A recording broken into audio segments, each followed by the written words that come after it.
Welcome back to the Pause, Rewind, Play podcast. We're super happy to have you guys with us once again. Well, obviously, you'll notice it's sadly me again. Yes. Sadly. Casey had fatherly matters to attend to, but we've still got a full cast of 3 today. We've got myself, of course, and Vince. And we've got Cade here. You've heard Cade probably a few times on the podcast. Either calling in, but we flew him out from Texas for this. Yes. I know. Thanks so much for paying for everything, guys. I really appreciate it. Yeah, he's gonna hit that Venmo request to you there. There we go. The reimbursement. Yeah. I think it's my 4th time. I think. Is it? Yeah. Joker, Iron Giant. Henry did the Colin one. What was that? What was that one for? It was the one. Oh, Glass Onion. Glass Onion. Oh, right. Yeah. Because that was one of the ones that we were filming. Was it just? No, Casey was here for that. Yeah, one. Casey was here, but it was one of our first recorded ones because I had to find a picture of you. That's right. I laughed so hard when you had like my mouth moving. That cracked me up. That took a lot more work than I wanted to put into it. It gave me a good laugh. So after a little while, I was just like, I'm just gonna use a still shot. It's all good. Well, it looked amazing while it lasted. Good job. No, I don't think anyone else got to see that actually, except for I think us. it was on the Instagram. Oh, did we put it on there? Okay. I think so. Yeah, it had a couple clips in it. I'll have to go back and check that. Everyone go back and check that. Hit subscribe on there while you're at it. No. Wait, subscribe, follow, whatever it is. This is why you host. But Cade, super happy to have you back on joining us. Of course, as we always do, we'll kind of start out the episode with a quick little what you've been watching. Just talk to us about what you've been going through, what's good, what's bad.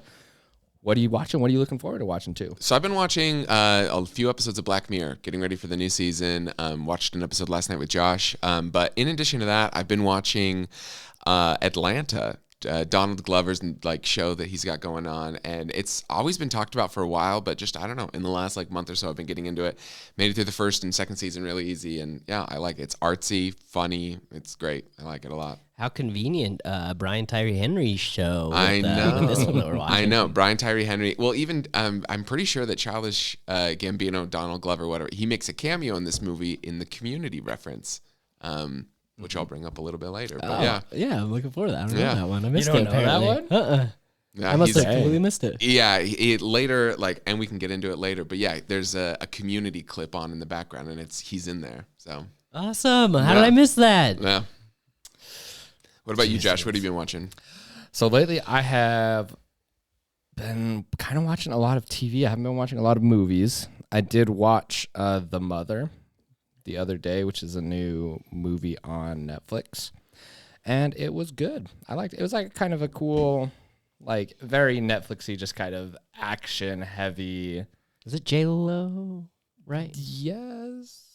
I'm so sorry because yes, yes, it's J-Lo. I'm sorry. I was like, it was a week ago, and I should have known. I'm sorry, but it was good. It was just very action heavy, and it was very cool. You said it's good, but you can't tell us who was in it, so saying a lot. Yeah. Shut up.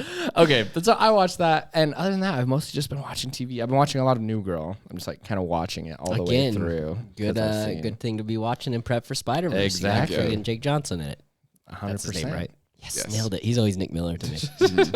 Because Nick Miller is in it, exactly. So, but that's mostly what I've been watching. I've been watching a lot of other things. I'm watching Love and Death each week as it comes out with Jesse Plemons and Elizabeth Olsen, and I'm going to. Oh no, sorry, I completely confused that with another show. I was thinking Love, Death, and Robots. It's very different. That is not what you're thinking of, but yeah, no, the one that's on HBO, and it's actually really good. I haven't seen this week's episode yet, but I really need to. I went and saw Blackberry. What is that? Oh, you haven't heard about it? You know about I the saw your BlackBerry Letterboxd Palm review. Pilots, right? Yeah. Or the BlackBerry phones back in the day. Did you ever have a BlackBerry? Yeah, my dad had one. Yeah, okay.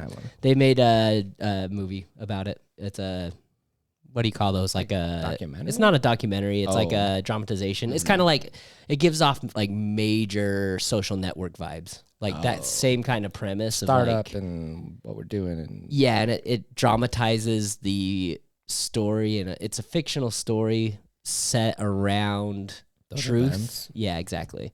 So that movie and Air, the one about Nike, are very similar, but obviously different things. Yeah, and I kinda think that same Air idea. has taken a lot more of the attention. But yes, I saw that. It's a Canadian-made movie. Apparently, BlackBerry is a Canadian product. Had no idea. Also, BlackBerry was the pioneer of the smartphone, And at one point they had like, I can't remember the exact percentage, but it was super high, like 40% or more of the market. And BlackBerry is now has 0% of the market because they couldn't keep up. They didn't move forward like the guy. I mean, see the movie, you can see how the story rolls out. But I am a ginormous It's Always Sunny in Philadelphia fan, and the Golden God Dennis is in it. We brought him up again last episode.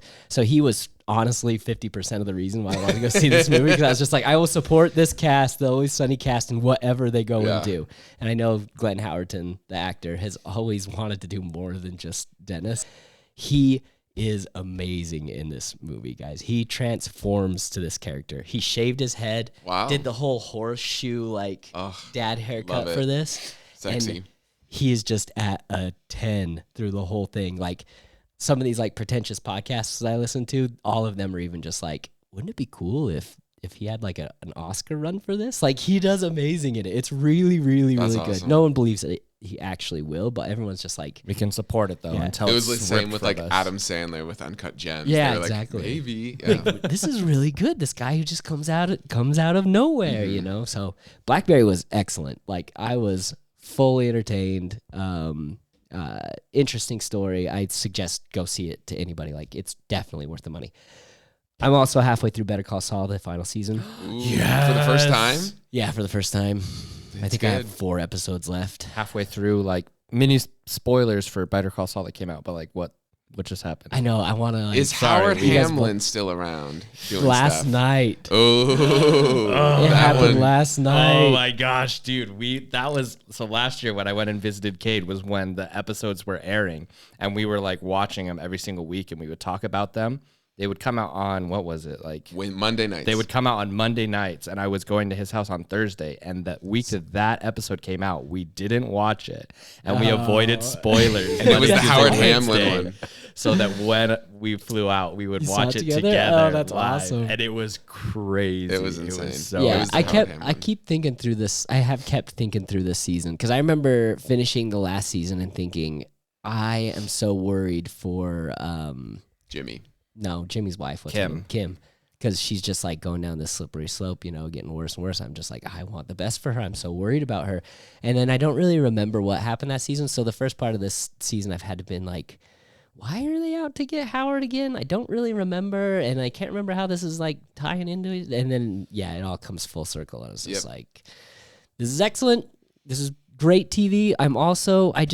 They just go the extra step in all of their cinematography. Like, they are so good at the shots that they use. Absolutely. There's a shot of Kim where they like shoot her reflection in a coffee cup at one part, and I was just like, yeah, most TV shows, they're not going to go out of their way to do this. Like, this is just premier, excellent prime TV, you know? And that's one of the things that I really like about Vince Gilligan's entire like little Breaking Bad universe is that, and truth be told, I think he learned a lot on the X-Files before Breaking Bad, but he is such a storyteller, and the way that you do that goes beyond the pages. It's the cinematography, it's the actors themselves, it's the music, it's so many different things. The production design, there's so many things that go into all of Better Call Saul, and honestly, we could probably spend multiple hours talking about Better Call Saul. Does he have anything else like lined up? Like, I'm interested to see what he does next, honestly. Vaguely has reference to looking into doing like a Gus prequel, like when he was in Chile, but he's said like he's not gonna do anything like that unless it like makes sense. I'd kind of like to see what he does outside of the Breaking Bad universe. Like, give him something new to work with. Well, sounds good.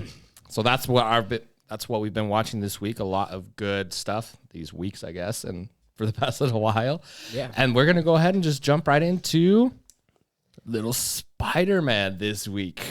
It's kind of an older one at this point. I mean, I didn't realize this movie came out 5 years ago. 2018. Already. It's crazy that's 5 years. Yeah, that is wild. And the impact that the animation has had on the industry in that little amount of time. I mean, there's only been 3 or 4 different movies that have tried to emulate this art style, but every single one of them has stood out. Well, and with the exception of maybe Bad Guys. I guess that's true. And I agree, like the art style is different, but I also think just like the influence on us that we haven't realized. Like the first time, so the 3 of us met by working at the same company together, and that first Halloween, that I met Vince, he came dressed as Peter B. Parker, and I loved it. It was such a subtle like costume. I but remember I loved you saying it. too, something along the lines of like, I don't remember exactly how you said it, but something along the lines of like, you don't really fit into that shirt or something. It Yeah. wasn't rude or anything. Yeah. But I was just like, dude, that's the best part. They finally introduced a Spider-Man that I can cosplay as. It's freaking dad bod Spider-Man. I had like a gun at the time. I think it was because you were sweatpants. trying to like enhance it. Like I said, I wasn't trying to be rude. It was like you were trying to enhance it. It didn't for come sure. off as rude at all. Good, I good. was just like, I'm nailing this then. I think I didn't even realize it, I'll be honest, at first, because you didn't. I think maybe you had a Spider-Man shirt, but it was the mismatched shoes that got it for me. That's Yeah. one that I think most of the people in the office, because other than our little team of nerds, we work at the sales guys, and Right. they're all older Suit and tie. and Sales suit and guys. tie, and sales women too, and all of them are just like, oh, so you're like Spider-Man or something? I was like, yeah, there's this new animated movie that came out. It's called Into the Spider-Verse. It's gonna Yeah, that's good. And you're just like trying to explain that without being too over the top. Exactly. I thought about wearing that costume today, but I decided it might be a little warm down here in that jacket. Yeah, it looked good though. It did. Thanks, man. So we're going to be talking a lot about Into the Spider-Verse. We decided that it was one of the movies that we actually never ended up doing on the podcast, even though we were doing the podcast when it came out. I'm sure we've talked a lot about it, but it never actually happened. And we're also excited to prep for the sequel, Across the Spider-Verse, which will be coming into theaters here in a couple of weeks. June once we 2nd. hit We were June doing the podcast when that first came out. I think it was, 2018. I think it It was was- shortly after, but it was pretty maybe close. right after, because Forget- it was right after it. Time flies, probably. guys. It's crazy. Either way, like you said, this movie came out 5 years ago, but we are super excited to talk about it today. And I'm sure we have a lot of different things that we want to talk about. I actually did the casting. Oh my I've been goodness, it's slacking been for so many time. weeks, but there was one little thing that I saw, like casting considerations. So I was like, oh, I better, if we're gonna talk about We casting gotta do considerations, it. better actually. Yeah. And also because this cast is so stacked. It's like, insane. I didn't realize when it first came out how many, these guys have all in the past 5 years just exploded onto the scene. Whereas before, I don't know, maybe they were huge, but I didn't really know any of them at the time. Is it Shameik Moore? Is that how you say his name? I think so. Shameik Moore is Miles Morales. Jake Johnson is Peter B. Parker. Haley Steinfeld is Gwen Stacy. Mahershala Ali as Uncle Aaron. Brian Tyree Henry as Miles' dad, Jefferson Davis. Lily Tomlin as Aunt May. Zoe Kravitz as Mary Jane. John Mulaney as Spider-Ham. Nicolas Cage as Spider-Man Noir. Catherine Hahn as Doc Ock. Chris Pine as Peter Parker. Liv Schreiber as Wilson Fisk. Like, it just goes on Keeps and on. going. Oscar And then Isaac. Oscar Isaac plays a cameo at the end. Like, He's going to be the main one, I think, in the wow. sequel. Yeah. It's crazy. This cast is, because you're watching the movie and you recognize a lot of these and you're like, oh man, I recognize a lot of these people that were in this. And then all of a sudden you look at that cast list and you realize the ones that you missed. That you said, oh my goodness, there was so much more. Like, Well, and I so think much that a lot of them do their voice acting so well that I didn't realize it. So Brian Tyree Henry, I've been watching Atlanta, and I even rewatched Eternals semi-recently, and I forget. I completely didn't even know that he was in this movie until I was like, oh, okay, I guess I can hear that, but he does it really well. Yeah, I didn't recognize him either until I saw the list. Yeah, and another shout out that we want to say, Stan Lee. This was his last appearance in a Marvel movie before he passed away. Did you see the behind the scene or the little trivia fact that how much Stan Lee appears in this? They all Like, wanted to animate him, so they threw him in as much as possible. So like if it's he's like anytime you pause it when there's a train moving by, you'll see him in there. yeah, or like background on the street and stuff. Like, what a great like dedication to him. Absolutely. So cool. R.I.P. the GOAT, Stan Lee. For sure. He's just all over the place in it. The considerations though, Right. there was just the one, and that's why this all came into my head. It was for Peter A, like original Peter Parker. I don't know if they have a special name for him. Chris Pine got cast, but they also considered bringing Tobey Maguire in for it. So they even talked about bringing in Andrew Garfield and Tobey Maguire and having them play a part of this movie. How great that they didn't do that though. Like that they actually saved it for Agreed. a live action thing.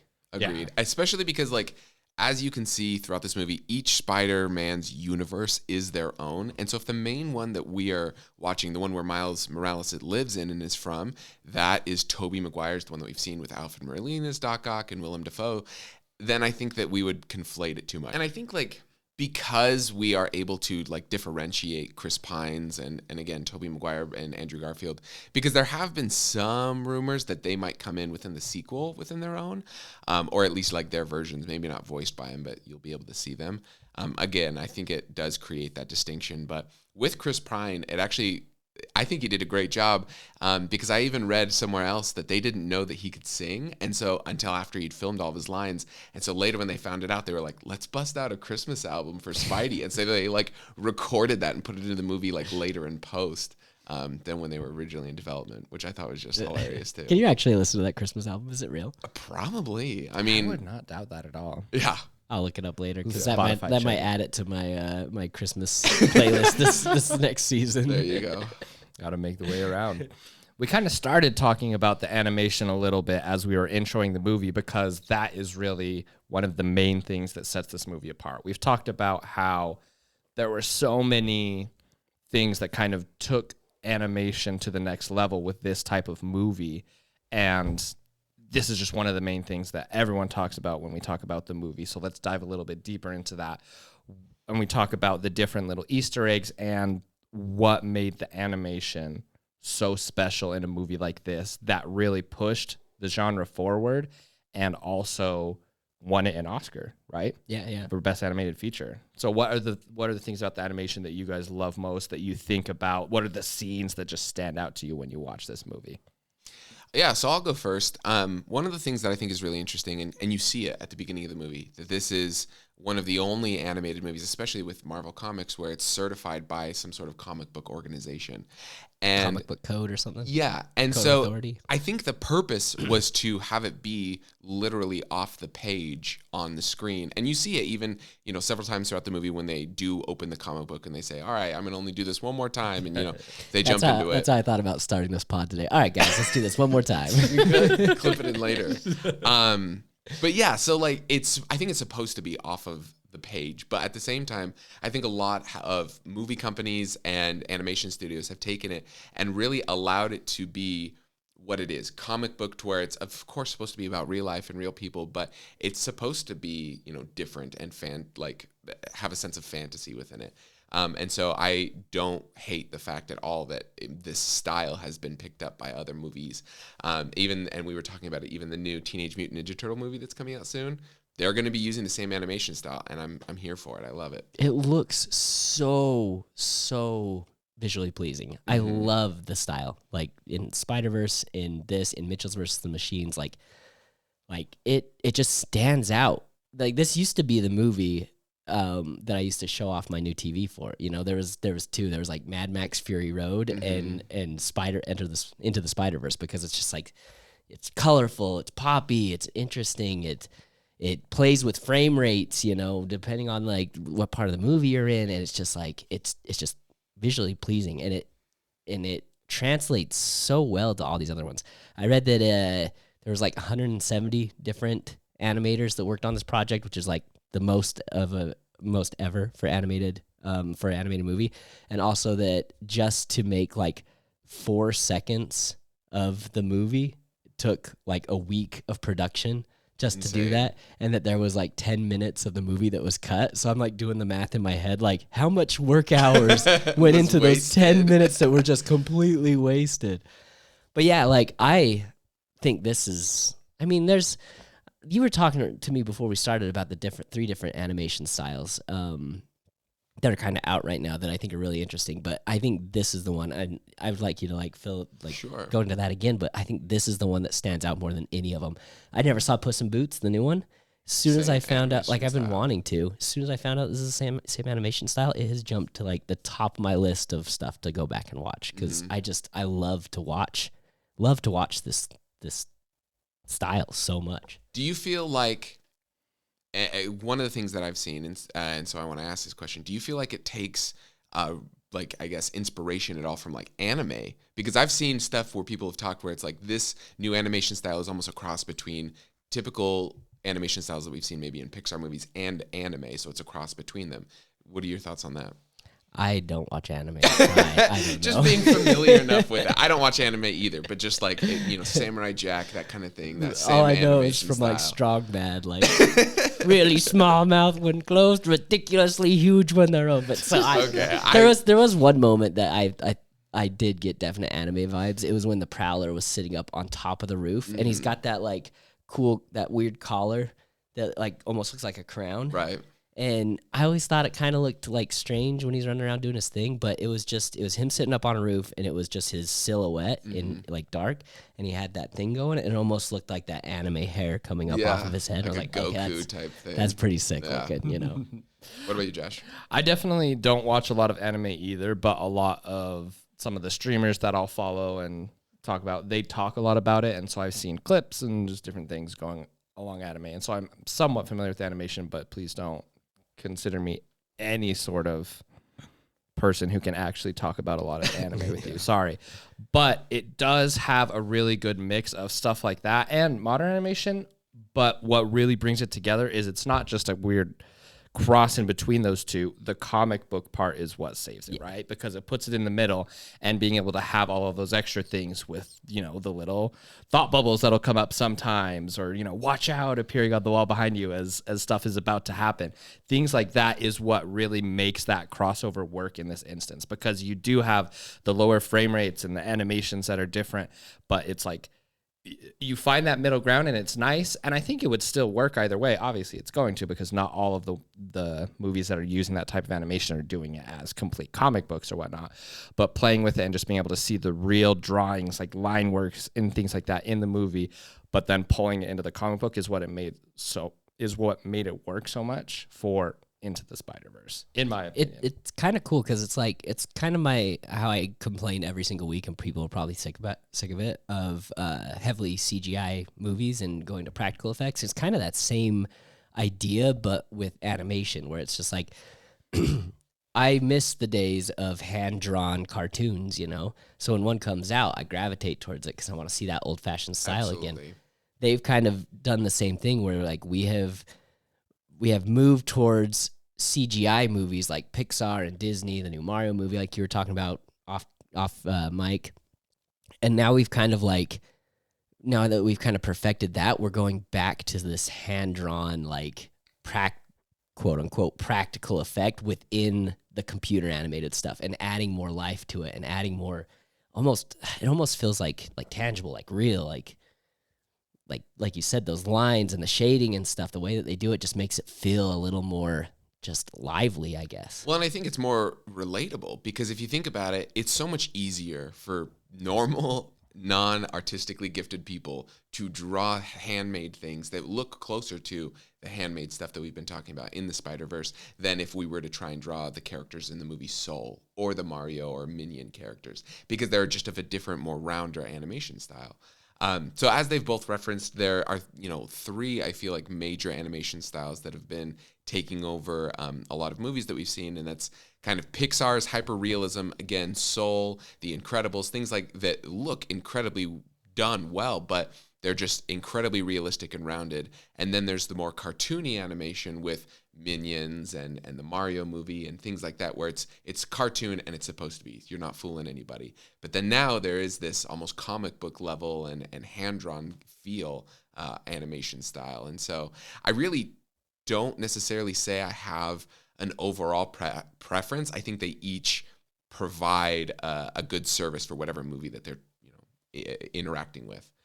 So again, like Mario, I couldn't imagine Mario being this like level of like animation style, and same thing with Spider-Man. I don't think it would look as good. Let's move on to the other parts of the movie that we love, because the animation is next level, and it takes us into a different place, and it makes us love this. And it's one of the things I'm definitely looking forward to, and across the Spider-Verse as well, seeing more of this animation style come out and what else they can do with it, because there's also a well of possibilities that just using this animation style, you can do so much. As you saw, they used this style, but then they also brought in the different genres and feelings. They brought in the actual all the way anime, right? They brought in the black and white noir and everything. So cool. And they do so much with it. So we have so much we can talk about. Where do you guys want to go next? We've got music, the different Spider-Man and Spider-Verses, and Let's touch on music real quick, because as soon as freaking Biggie dropped, I was just like, yep, this movie's a 5-star movie. Vince already rated it in his letterbox. No, the music in this movie, though, it's so good. Not just the what do they call them, the record drops or whatever. I can't remember. There's like a term for that when you actually like drop a real song into it. Not only that, but just the soundtrack of the movie matches the tone and the style and everything so well. Like the music and the art style and leading into like the graffiti and like hip hop street look and everything just kind of melds perfectly into what we get. You know, it's all just perfectly melded together. This is going to date me, but I was in a senior in college when this movie came out. And I was taking at the time, just to wrap up my college degree because I needed extra elective credits, a class that was called Art and Culture of Hip Hop. And so in it, I was able to grow a little bit more like taste for the genre and what it is that it's trying to convey. So when this movie came out, our professor actually talked about it and how it was really done well to highlight specifically like this section of New York where they're coming from and the history that's involved within that. And so of course, like again, when you hear the Notorious B.I.G. and other types of songs that you're familiar with, it's insane. But like you said, I think Lil Wayne did a song for this, and Josh, there was another person that you saw live who they ended up recording a song on this album. And the way that they're able to like weave that into the storyline, both the songs by rap artists that were created for this movie, but then even just the original score, like when he does the fall off of the building and it's the freeze frame and they have like the score building up to Miles. So cool. You know, it's absolutely done beautifully. And so they did a really good job of using the motifs of the music to highlight and build on the story. That scene is one of my favorite shots of the whole movie, right? There's so much that's good in the movie, but that scene where you have the music that's built flawlessly into it, and they have that shot, that even the shot alone will just kind of be like breathtaking. But when you have it perfectly aligned with that musical moment, that's when you get the chills and you're sitting back in your seat just like, oh my goodness, this is what's next level. The music is excellent in this, but the sound design as well that they do is actually like really, it's not underrated. It's just something that doesn't get talked about a lot because the sounds and it's like sort of music, sort of not, when they're doing all of the different things can just feel so real. And the one that my mind goes to immediately is when Miles is looking for the Prowler and he goes in and he, you know, we're well into spoilers here, sorry if we didn't say it, discovers it's his Uncle Aaron, and you get that like that weird, I don't even know what, like the Prowler sound where it's like, I can't make this sound, but you like know siren. It. Exactly. And you could just feel that throughout your whole body. So the music is taken to the next level, and so many people love, including us, listening to the soundtrack of this, you know, years after it's come out, but also just watching this movie, you can feel all the different parts. And I love that they also leaned heavily into that with the different animation styles. We talked about the noir, the anime, the regular, the kind of hip hop, and they lean into that music wise as well when you're with those different characters and stuff like that. You know, the old timey kind of like slow jazz. He's in his office, like looking, what am I going to do next? Along with the new age style of hip hop. And even into like the quirky Looney Tunes of Spider-Ham. Yeah, absolutely. Exactly. There's so much that goes along with it. It's absolutely insane. Well, in this movie introduced Sunflower by Post Malone and I think Swali, and that became a huge song for years on the radio, but Miles uses this song to help him relax, to stop sticking to the ceiling. So like that's another way that they introduce like Miles' own leitmotif of how he is growing with the character and using the music to relax himself as well. So again, I think it's done really well. My first exposure to Post. Really? I'd never heard of him before. That song played in this movie. I was just like, I gotta check this song out. This is sweet. And for the longest time, I sang it exactly the way that Miles sings it in the movie. I didn't learn the lyrics for so long. So anytime I was just like, I mean, those took are a long pretty time close to to learn the lyrics, though. I'm pretty sure that's what it is, right? Yeah. Notes. Oh my goodness. You want to jump into character design? Because do it. that's the other thing that really stood out to me in this one is casting and music, animation, and character designs. Because this is my favorite part about multiverse. I mean, this is my favorite part about movies in general is seeing all the different interpretations of these heroes that I've grown to love, and that's been kind of it's a double-edged sword because it's like I love the Marvel Cinematic Universe. I love how it's all connected. When I do connect to one of these characters, I want to see more and more and more of it. Like last week, I talked about Star-Lord coming back, and I'm so excited to see Chris Pratt as Star-Lord some more. However, I go on and on about how I'm so okay with Batman getting recast every so often because every one of these Batmans that I've seen, I've really, really enjoyed.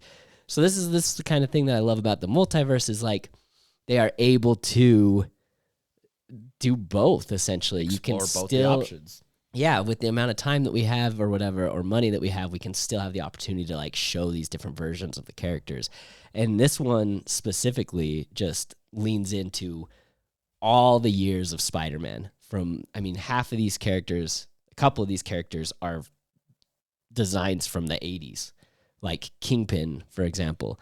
This is like my favorite version visually of Kingpin that I've ever seen. Like I grew up on animated 1990s Spider-Man. Me too. Fun version of the character, really just kind of forgettable. White suit is really that stands out. Yep. This version of Kingpin is just like huge. Well, and you really get to see his presence. strength in this movie too. Like in the same, I saw the same one, the little cartoon in the 90s. There are some times where he, gets in fights, but you don't really understand his strength level until he's fighting with Miles on top of the train. Yeah, it's insane. But and just every frame, and I love, this is another thing that I love about animation. A guy the size of Kingpin would never be able to fit in half of these places that he goes into. Like, for example, at the end of the movie when he's inside of the subway train and they're fighting, I'm looking at that like, how did he get in there in the first place? But it doesn't matter, you know? Like, the presence is just awesome, and the reality of it takes a sidestep because it's such a good character design with him alone. And there's a list of other ones we can go into too, if there's any other ones that kind of stood out to you guys that you want to talk about. This was the first time I ever saw a woman Doc Ock, but and I think they knew that. They knew that maybe somewhere in a version of the comics there existed a female Doc Ock, but I don't think expected the audience to see that. So they introduced, Dr. Octavius before in the little in the classroom setting with the scientist video. And then it wasn't until later where they do the reveal and you're like, oh my God, it's a multiversal Doc Ock. And I thought that was absolutely incredible as well, because this movie, I think in a lot of ways, knew you were going to walk in with your character biases, and they wanted to play into that to a certain extent with the Peter Parker that you knew and loved, but then also really build on to the other possibilities that could be of the characters that you're already familiar with. Well, one of my favorites when we talk about character design for this one is this isn't necessarily character design, but we talk about like kind of how a lot of the spider suits look is something that I loved across it, because you can see the different versions and the different ways that these spider people in the different universes would represent themselves. And there's so many different ones that work so well, but my favorite, I believe, has just got to be the Miles Morales suit, right? Where you kind of get the different look, and it's very kind of already established for, the character Miles Morales himself, but in the movie where you just are so used to the regular Spider-Man look that's just predominantly red, and then you got some stripes in there, maybe you got some blue on the pants and whatnot, but that black and just spray painted looking spider that is just so absolutely gorgeous, and it works so well for his character, and it works so well on the New York City skyline, and everything that goes along with that type as well is really just kind of what stands out to me, is that every single character you can look at and you can see the things that they took inspiration from across all of the different movies or genres that they came from to bring it into the one movie, which is what makes this movie done so well. There's so many things about it that we love, but it's the fact that it can take all of these different stories. We're talking about the Spider-Verse, all the different versions that have existed, that basically exist within this world, and bringing them into one movie, one show, that you can display all of those while still keeping it its own story. You get to bring in all of the lore of everything while continuing on the storyline that you're creating. That Miles spider suit, they have a Miles Morales PS5 video game now. Heck yeah. I put that suit on and never took it off. Like, No. it's the perfect Miles suit. Do they have the untied shoes too in there? No, it's just the black suit. Gotcha. But that is the other thing. Like, we've seen it in the Tom Holland movies too. Like, when Spider-Man layers, it makes his suit even better. 100%. Like Tom Holland's got his like school jacket on, right? And then Miles has the freaking hoodie on, the Jordans underneath. Like, freaking, it looks awesome. It looks so cool. It's a choice. And that's a cool thing in comics in general. I don't know how many times they do it, but like adding a hood to some of these characters, like spider suits or super suits, like Gwen Stacy's suit with the hood that pops up too, freaking sick. Like, well, add more hoodies. I'm a fan of hoodies. Like, add hoodies to these things. Even in the little spider layer that Aunt May shows them, you see multiple different variations. And there's the one with the cape, the Doctor Strange cape, you know. And I agree. Seeing the different variations, even that Peter A. Parker, the Chris Pine one, had access to was just incredible because you are open to so many. And I mean, not to jump too far ahead, but that's one of the things about the sequel that I'm excited to see is not only more versions of the character, but then even bringing in like the just multiple like character options that you can do, and then other like costume designs as well. There's so many different versions that you can take a look at, and they'll all be so good. You can go back and rewatch it and see things that you haven't before. When we talk about seeing things you haven't before, are there any like Easter eggs or little things that you guys remember or know from the movie that you wanted to bring up or be like, oh yeah, dude, I remember I saw this and it was incredible? Yeah, so in the scene where Miles is coming into Uncle Aaron's apartment for the first time and he's hanging out with him, Uncle Aaron was watching Community, and so they do a glance over and you see Donald Glover's character getting out of bed in his Spider-Man pajamas, and it's the reference that Community made to where there was like some internet fan casting of Donald Glover's Spider-Man. And so even though it's a like televised version, it's almost like Donald Glover kind of makes a small little cameo in the movie. Did they animate it, or is it an actual It's animated. Scene? Okay, yeah, so they recreated it in the universe? Yep. That's really cool. And it's really cool. It's one thing I did not see the first time I saw it online and went back and checked it out. Another really cool thing off the top of my head is that in the beginning of the movie and throughout the time where Miles is learning his powers, he is animated in a different frame, what is it called? Frames per thank you, frame rate than the rest of the characters. He is in 12 frames per second, whereas everybody else is in 24 frames per second. And it's not until the end of the movie when he does fall off the roof and he has adapted to his powers and really learned his character that he is now in 24 frames per second. And it's not enough to overtly notice, but it's enough to see that he's a little bit different than the rest of them. You notice it though. Like if that's something that you have paid attention to.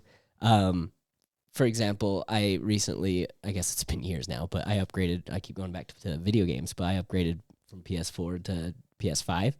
And really the only big difference between those two systems is a frame rate and loading speed upgrades. Mm-hmm. It's kind of like going from DVD to Blu-ray, where it's just like when you first move to Blu-ray, it's like, it doesn't look that much better. But then you go back and watch DVD and you're just like, my eyes, I can't, what's happening? You know, it's the same way with frame rate. Like once you get used to a certain frame rate, going back to a lower one, it stands out. Noticeable. It's very noticeable. And I noticed it the first time I watched the movie too. I thought it was like that through the entire movie, and I'd never noticed when it went out, like when it went back up to the 24 frames per second. I just assumed the entire movie was just made that way because that's how they made the movie, was trying to like give it its own little style and lower that frame rate.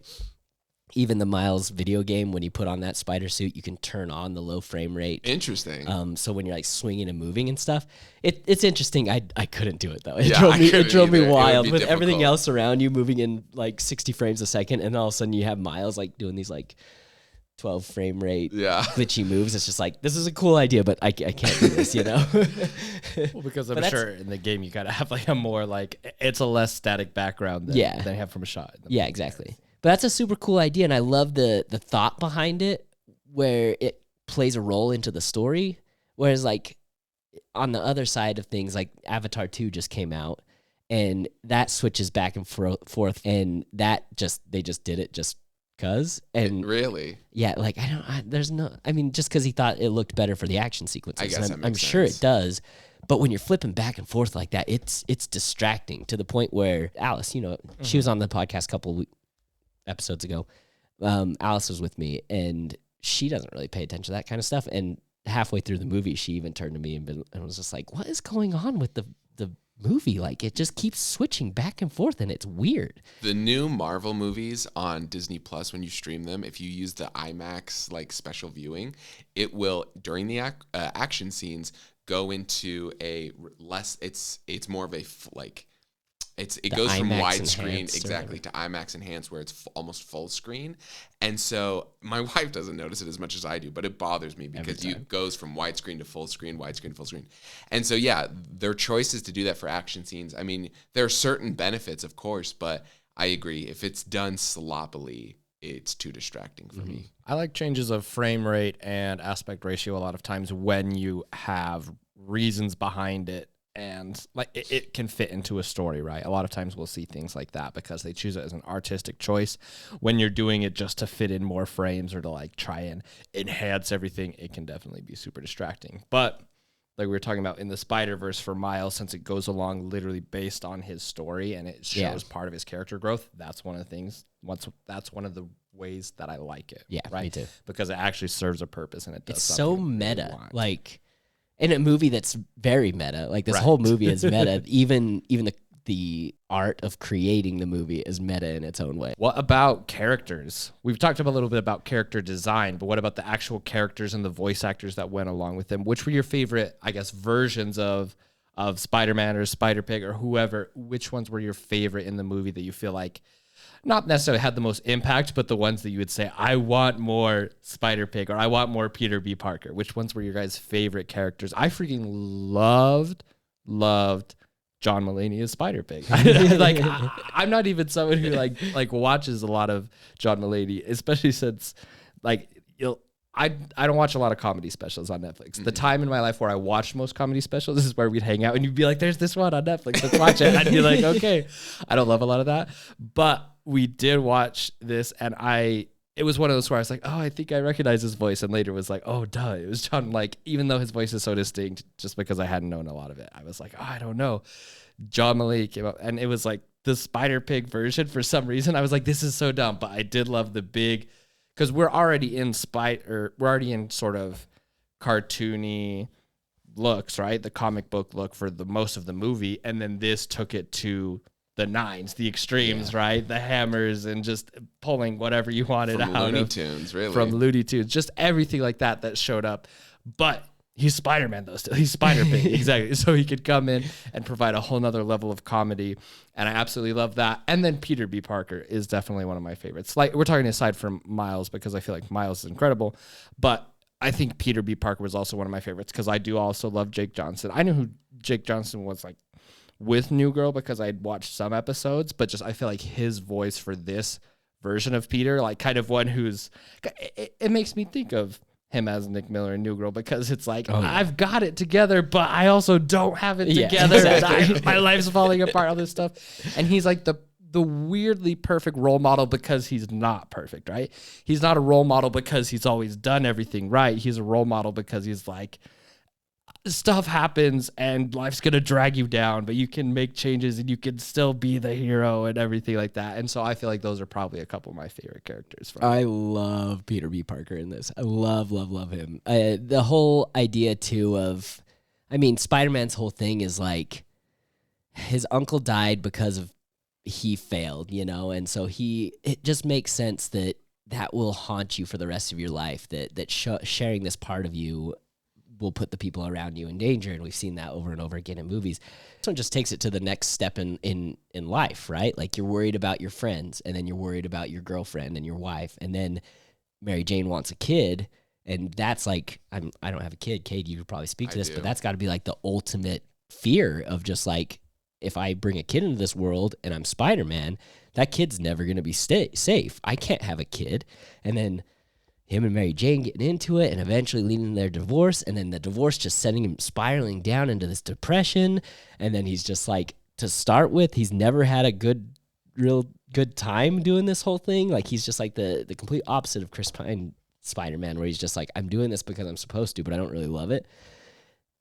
And I like you said, I even think I read that the character was written specifically for Jake Johnson because he is kind of that goofy. Yeah, in real life. Yeah. That's just kind of him. That like, how'd you put it? I'm together, but I'm not really together type of guy. Like that. he doesn't tell the full story a lot of the time. Like when he's talking about like his past, he's like, yeah, I was back at my house doing push-ups, getting in mad shape, but really he's just like Yes. sitting there eating pizza and stuff. I just found him so relatable and enjoyable to watch and just so funny. I love Peter B. Parker in this. He's my favorite part. I can't wait to see him more in the next one. And I'm actually excited for the next one because and this is, you see it in the trailer. I haven't seen the sequel yet, but he has a kid and he brings her along on the ride. And so I'm excited for the, again, self-deluded, like I have it together, but I'm not dad version. Yeah. I'm excited for that. My favorite characters were probably also John Mulaney's Spider-Ham, but also, I mean, just Miles himself and Gwen. Like, I don't know how many of the previous versions of Spider-Man that we've seen. Like, I don't know if Nick Cage is coming back in the sequel. I don't know if John Mulaney will be back. But the ones that will be back for sure are, of course, Miles Morales and Gwen. And so them, I'm excited to see. I would like to see more Doc Ock. I really liked her. And even if we did see some more of the Green Goblin, which we saw, and Kingpin maybe, somehow integrating that back, I think would be really intense. But also just other other villains like the Scorpion and other things that maybe we saw briefly in this movie, but not a lot. And there's so many other versions. I mean, the Spot, Jason Schwartzman's like the Spot villain we've seen in the trailer so far. Just really diving into the lore of like all the different villains that could pop up. I gotta talk about Spider-Gwen too. She's got one of the coolest costumes again out of anybody, and her. If you guys haven't at least turned through her comic books, just not even having to read it, but the art style in those comic books is next level. Like it's so pretty. You even get a glimpse of it in the movie. Like it does like her flashback and it's kind of like almost like a watercolor look in the background and stuff. If you go back and rewatch it, everything's kind of like fading a little bit in the background, but the colors are really popping. Everything. Just go back and even like Google search Spider-Gwen graphic novels, because it's just beautiful artwork. It inspired me to go read a couple of the books. Like, I almost wanted to, like, buy a couple just to have it that I can just flip through. Not even to read through it. Her books are good, but just to read through it. Also, I love how every one of these characters have their Uncle Ben moment, but not all of them are Uncle Ben, including Miles' story. His Uncle Ben moment is with his uncle Aaron, which is, I don't think I saw coming the first time I saw it. Even this time, rewatching it, I completely forgot that he was the one who died in this one to inspire him. But that coming together moment of all of these different versions of Spider-Man, not even Peter Parker either. Like they're all, that's the point of the movie, right? When it comes down to it, and this has been explored in so many different videos and stuff. But the point is, like, anybody can wear the mask if you're up to the challenge. If you get bit by a spider and then you're up to the challenge, then anybody can wear the mask, But I love that they did that. That like Spider-Ham wasn't Peter Parker, Penny wasn't Peter Parker, Gwen wasn't Peter Parker, but all of these guys, the kind of thing that brought them together was the spider bite and that moment that defines them.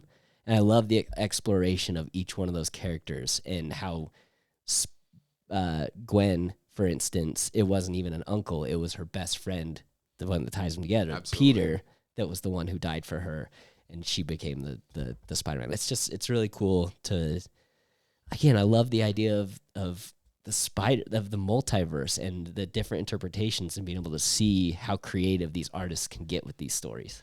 And I'll actually add on to that. I really liked how not only did they share the fact that they each had a pivotal moment that made them who they are, and you even really kind of relate to that as well in spoilers for No Way Home, but when you see the different Spider-Men acting together as well, they also share their Uncle Ben stories. So it goes to show for the Spider-Man character, you need to have that pivotal moment.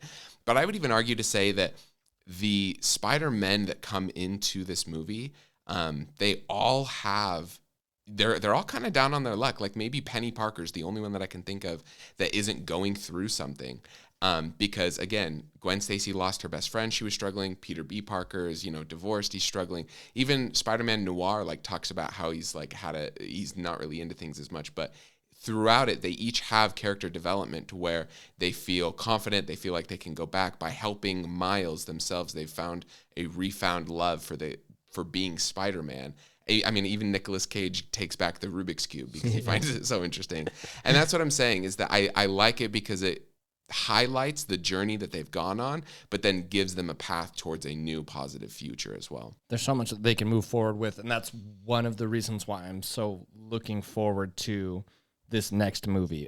I love that they all have, you mentioned like their origin story. I love that there's like those pieces of, the spider bite happens and whatnot. And I love that they had that in this movie as well, right? The whole spider bite, Miles Morales, it shows the transformation, everything. His it's is like, one of the best ones. Oh, too. for sure. 100%. And it has that. And I love that it's like, it's still like that Spider-Man story, but this version of it, right? That happens with the neon spider down in the sewer doing graffiti. And then super cool. Just the downplaying of it all, where it's just like builds up, and and then then just just slaps it off. Yeah. it's like one of the best ones. Instead of having like a whole scene of being like, I'm sick, like Tobey Maguire or whatever, Yes. waking up, it's just like, no big deal. And then I woke up and I was Spider-Man. Yeah. And then I woke up How as am I going to Spider-Man. deal with this? So as we've talked about that, and we love so much that went on in this movie, what are your guys' hopes for Across the Spider-Verse that we have coming out in a couple weeks? What are we looking forward to the most? What do we want to see from the original one transition to this one? And what new stuff do we want? I think that, like, I don't need to go too much more into it, because I think that's really it for me, is just I'm excited to see the creativity that comes into this. I'm excited to see how far the OGs take this animation style and how they run with it. I'm excited to see all the different versions of Spider-Man. I'm excited to see all the different versions of the villains. I haven't thought too much about it. I completely forgot this was coming out in like 2 weeks until you said you wanted to do it. I was like, I haven't watched that movie in like 4 years. I better go revisit, So I'm very out of the loop with what's coming up, other than Oscar Isaac's Spider-Man 2099, I think is his name, is kind of going to be the villain. I don't even remember what the last trailer really was about, other than I remember seeing like Spider-Man with a sack on his head, Yeah. So I'm just going in blind as I can. I mean, it comes out in 2 weeks. At this point, I don't really need to look into it more. So I just have full faith that these guys it's in good hands, and they're going to run with it, and they're going to make something that I really, really love. I feel like I'm really looking forward to be able to kind of find more love. I want this animation style to become even more prevalent. We've talked about how it started to come out. The TMNT movie is using this kind of style.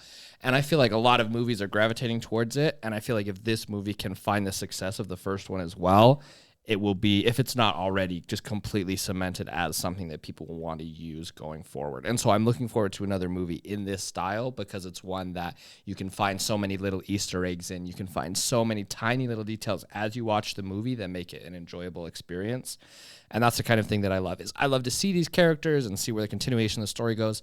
I hope we really feel kind of super high stakes, because obviously, as we've seen from the trailers, there's going to be so many versions of Spider-Man that exist in this one, because last time we had a lot, but it's kind of like you had the main crew and you at least knew a little bit about each character and their story. This one, there's no way that you can do that, because you see the trailers and there's just the infinite almost number of Spider-Mans. Right. They have the Spider Point moment. Things like that exist. And so there's so many stories that could be explored. And so I'm excited to both focus on the roots of this and Miles and his story to see where it goes forward, along with the technical side, and also explore those kind of new routes and new options, new villains. How are we going to move these characters' stories forward? So even though it's the same, I really want to see where they go with it. And like you said, I'm excited to just have that. I also have faith in it, just being able to go see it. I know that when I go see it, I'm like, this is just going to be a good time. I'm excited to see it in the theater, because I think that it definitely makes it more enjoyable, not only with the music, but being able to see it on the screen. I saw the first one in the theater as well. Everything that you guys have mentioned, I'm also excited for. But I would say just learning more about the characters. I was not a comic book type of person, but I did watch Spider-Man, the animated series, and of course all of the movies that have come out. But I didn't know anything about Miles Morales until this movie came out. And so learning more about his character, his parents, the development that's going through specifically for him, and not just Peter Parker, I'm excited for. And then again, Peter B. Parker being a dad, I really am looking forward to this. And I think that Into the Spider-Verse is such a unique movie that there's not a single person that I've recommended this movie to or talked to about this movie that they said, oh, it was fine. My daughter, my 3-year-old daughter and my older parents, I've showed to this movie, and they both liked it, of course, for different reasons. Even your daughter was just like, the movie ended and she pulled out her smartphone and was like, 5 stars on Letterboxd. On Letterboxd, yeah. She's a pretty tough critic, actually, you know. But no, it is a movie that I genuinely feel like I can enjoy with my daughter as long as it's not on repeat. I won't let that happen because then it'll ruin it for me. But yeah, no, I absolutely love it. I'm looking forward to watching it with my daughter. I'm going to take her to see it. So I'll be able to see it and then see like her reactions as well. And so that not only am I learning more about the characters and of course the movie that I'm excited for, but also like sharing it with somebody else that I care about. My last thought, last week I gave Guardians of the Galaxy Volume 3 a 5 stars because I mentioned that I really loved it. I know there's some flaws in the movie, but it's something that I want to rewatch over and over again. Into the Spider-Verse is a 5-star movie. Again, my opinion, I would say is a perfect movie. The story flows, the characters are amazing, the animation is gorgeous. It's the gold star of the 5 stars, you know, like it's just peak cinema. I tend to be a harder critic with movies in general, but I'm pretty sure that I also rated this 5 stars because I agree. From the first time I've seen it several times now, but from the first time that I saw it until when I saw it just like a couple of weeks ago, yeah, I loved it every single time. I like the characters. I like how they interact with the story, and so I do. I rated it 5 stars as well. I've been very bad with my Letterboxd recently, and so I rewatched the movie and I didn't put it up on there, but I'm pretty sure that it's 5 stars as well. And when I watched it before, I don't know if I had Letterboxd, but if I did have it from the original time I watched it, yeah, I'm thinking 5 stars. Sorry. It's all good.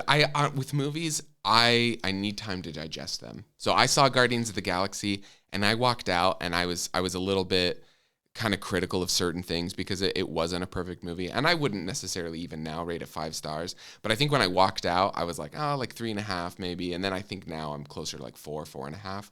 But at the same time, I think there are some movies and shows though that even though I take time to digest it, from that first time seeing it, I really enjoyed it. And that was this for me, where from the first time I saw it, I loved it.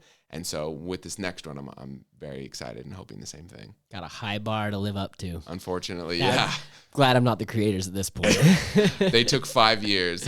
I'm hoping. They definitely took their time, which makes me super hopeful. And from what we've seen so far, it looks really, really good. There is a high bar to live up to, but if they get high or even close to that bar, it's going to be an unforgettable experience. And I don't think we've talked about it specifically, but I'm pretty sure it'll be our next movie that we talk about on the podcast, or pretty close at least. Unless we do Fast X. Now people are going to listen to anything we say. 5 stars for Fast X 2. 5 stars. 5 stars for Fast X Part 3. There you go. Well, and I was going to say, so the sequel is technically a part 1, and then they're going to be doing a part 2 the next year. So ending on a cliffhanger or something like that? I don't know. And so that's what I'm saying is I think that they took 5 years to make it, but I think that they've done the bulk amount of part 2 as well. I'm pretty sure, they've kind of planned it and they know where it's going, which makes me excited because last time we had like a really, really good like kind of part 1, part 2 thing with Marvel stuff, I believe would be kind of Infinity War and Endgame. And you really think about how those ended out. Yeah. I'm happy they're doing that. Don't get me wrong. This is my one critique of the movie industry. My one critique. This is one problem I have with the movie industry right now. I don't like the titles that have part 1, part 2 in it. Like, I like how Infinity War and Endgame are basically a part 1, part 2, but it's not like Avengers, Infinity War, part 1, Avengers, Infinity War, part 2. I hope they come up with a better name than just Across the Spider-Verse part 2. So I think we can get more creative with titles these days. I think that they originally did when they announced it. It was Across the Spider-Verse part 1 and then part 2, and then they changed it. Oh, so good, I don't know what the part 2 is called off the top of my head, but I do think that they changed it. I hope so. I feel like we're smart enough as a movie community, to understand that these all tie together. That we've moved on from naming every movie like Spider-Man 1, Spider-Man 2, to be able to like give these proper names. I I'm gonna end this on You're a good. downer. I just looked it up. So the one we talked about today is called Spider-Man Into the Spider-Verse. The next one that comes out in 2 weeks is called Spider-Man Across the Spider-Verse. And then the third one that will be the part 2 is Spider-Man Beyond the Spider-Verse. Awesome. That's perfect. See, I'm happy with that. Boom. That's great. And it will be one of the best trilogies that's ever existed in the world. But we got to get part 2 first. Josh is going to come back in 2 weeks like depressed and like bags under It his was eyes. trash. Well, thank you guys. I really appreciate that we had to talk about the Spider-Man Into the Spider-Verse, and we're really looking forward to Across the Spider-Verse here in a couple weeks. Be looking for that one as well. We wanted to say a super huge thank you. We kind of posted a little bit about our socials, but we recently crossed 500 subscribers on YouTube. Heck yeah. We're halfway there. We're halfway to our goal of 1,000, and we really appreciate anyone who's taking time to watch any of our videos. And if you're not subscribed, obviously we would really, really appreciate it, as it's something that we love doing, and we love talking about movies with all of you. Always feel free to leave something in the comments if you have a movie you want to watch, or if you know us and you want to be on the podcast, hit us up. That's what I did. Cade, what up? Like I said, we'll fly you out from Texas. Exactly. No further, though. We're not putting that on paper anywhere. That's not a problem. I didn't come into town for a wedding or anything like that. Cade. But thank you so much for joining us one more time. You know that he's been Anytime. here in the past. Check out the other episodes he's been on. He mentioned them before. And I'm sure he'll be on future ones as well. Hopefully. Thank you again so much for tuning into the Pause Rewind Play podcast. We're happy to have you here, and we'll see you next time.